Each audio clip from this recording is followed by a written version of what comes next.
Bendiciones, amada iglesia, los saluda acá el pastor Johan y espero que tengan un día bendecido en el nombre de Jesús. Amén. Bueno, continuamos con Éxodo capítulo 1, versículo 1 al 14. Estamos en Éxodo capítulo 1, versículo 1 al 14. La versión que voy a leer es la NTV y dice: estos son los nombres de los hijos de Israel, es decir, Jacob, que se trasladaron a Egipto con su padre, cada uno con su familia: Rubén, Simeón, Leví, Judá, Isaacar, Zabulón, Benjamín, Dan, Neftalí, Gad y Aser. En total, Jacob tuvo 70 descendientes en Egipto, incluido José, quien ya se encontraba allí. Con el tiempo, José y sus hermanos murieron y toda esa generación llegó a su fin. Pero sus descendientes, los israelitas, tuvieron muchos hijos y nietos. De hecho, se multiplicaron tanto que llegaron a ser sumamente poderosos y llenaron todo el territorio. Tiempo después, subió al poder de Egipto un nuevo rey que no conocía nada de José ni de sus hechos.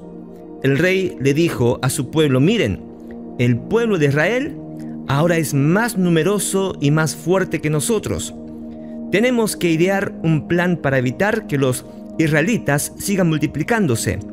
Si no hacemos nada y estalla una guerra, se aliarán con nuestros enemigos, pelearán contra nosotros y luego se escaparán del reino. Por lo tanto, los egipcios esclavizaron a los israelitas y les pusieron capataces despiadados a fin de subyugarlos.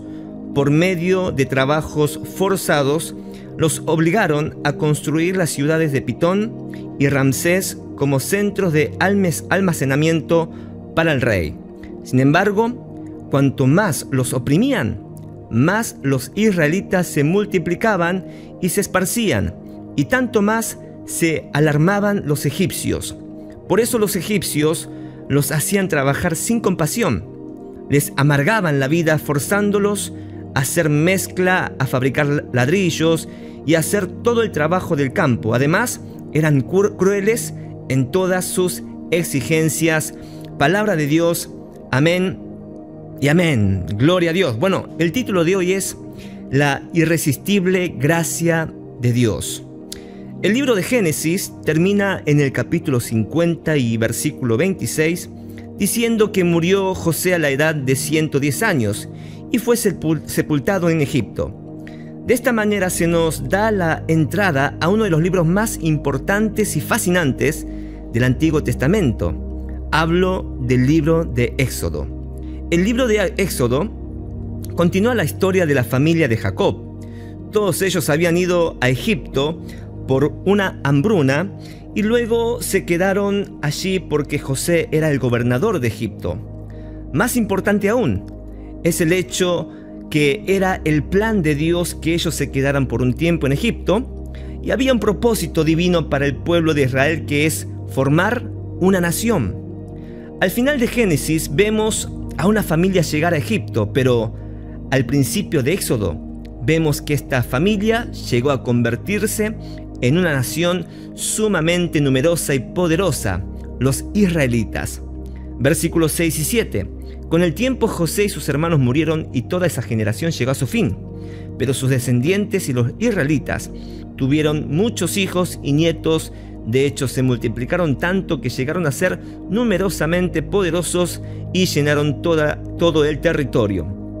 Durante todo este tiempo, Dios no dejó de favorecer a los hijos de Israel. La bendición de fructificar y de multiplicarse es una promesa presente en todo Génesis. ¿Quién es el Dios que adoramos? ¿Quién es su Dios? Él es fiel y ciertamente cumple sus promesas. En ellas ponemos nuestra fe y esperanza, porque nuestro Dios no descansa, siempre está obrando su propósito.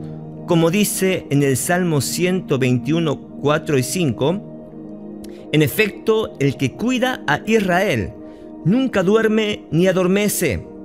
Así que no importa lo que estés atravesando hoy, no pierdas la fe. Pon tu fe y tu esperanza en aquel que sí cumple sus promesas. ¿Cuánto dicen amén? Gloria a Dios. Versículo 8 al 14. Dice que se levantó sobre Egipto un rey que no conocía a José y que temía que los hijos de Israel se fructificaran y se multiplicaran en gran manera. Ante la posibilidad de una guerra, los israelitas se unan a sus enemigos y se escapen. Por lo tanto, los egipcios hacen servir a los hijos de Israel con dureza, amargando sus vidas con dura servidumbre. Hay cambios que pueden ser favorables y no tan favorables.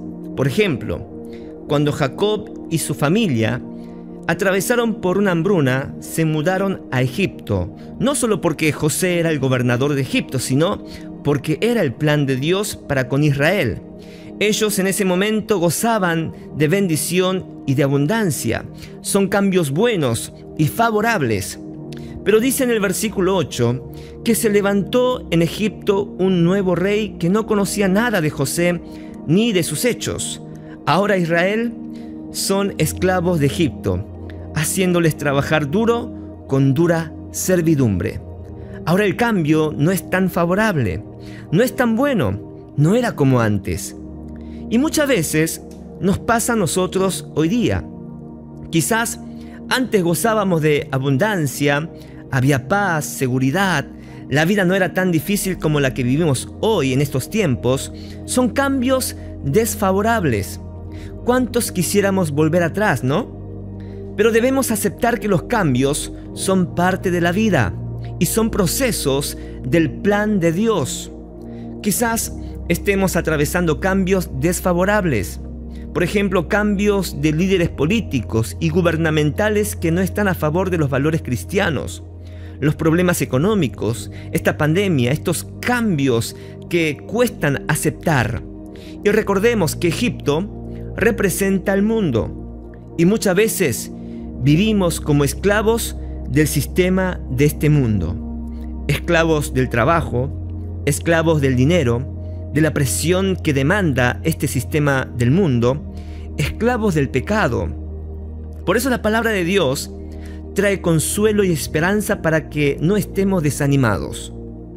Es impresionante lo que dice en el versículo 12. Dice en el versículo 12 que sin embargo, cuanto más los oprimían, más los israelitas se multiplicaban y se esparcían, y tanto más se alarmaban los egipcios. Así es, cuanto más los oprimían, más el pueblo de Dios se multiplicaban. Cuanto más los cristianos sufren en persecución, en vez de disminuir, más se aumentaban. Cuanto más la iglesia sufre, más nos aferramos a Dios. ¡Aleluya! Esta es la estrategia de Dios. Este es el plan de Dios. Como dice en Romanos capítulo 5, versículo 20. Pero mientras más pecaba la gente, más abundaba la gracia maravillosa de Dios. Por eso no debemos estar desanimados por los cambios que estemos atravesando hoy. Aunque parezca que el mundo va más en peor, Dios siempre está presente. Él no duerme ni descansa. Dios siempre está obrando para cumplir su plan divino, para el bien de los que creen y de los que confían en Él. Amén, iglesia. Que esta palabra de hoy te pueda fortalecer, que te pueda dar ánimo y esperanza en nuestro Señor Jesucristo. Amado Dios, te damos gracias porque cada palabra nos llena de esperanza, nos llena de ánimo, nos levanta el ánimo. A pesar de que el pueblo de Israel hubo cambios que desfavorecieron y tuvieron que pasar por dura servidumbre, aún así, Señor, podemos ver cómo tú, Señor, estás obrando en la vida de Israel, cómo tú estás preparándolos para guiar, para llevarlos, Señor, a la tierra prometida. De la misma manera, Señor, muchas veces nos cuesta aceptar algunos cambios en la vida. Quizás antes vivíamos mejor, pero hoy, Señor, es más difícil la vida. pero aún así, Señor, reconocemos que tú siempre cumples con tu palabra, y es en ella que nosotros podemos descansar, mi Señor.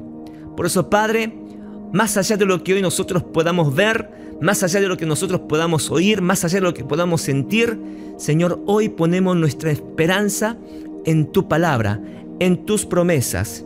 Y Señor, ayúdanos hoy para poder ver con tus ojos, para poder, Señor, ver a través de la luz de tu palabra. Danos ánimo, danos fe, danos esperanza.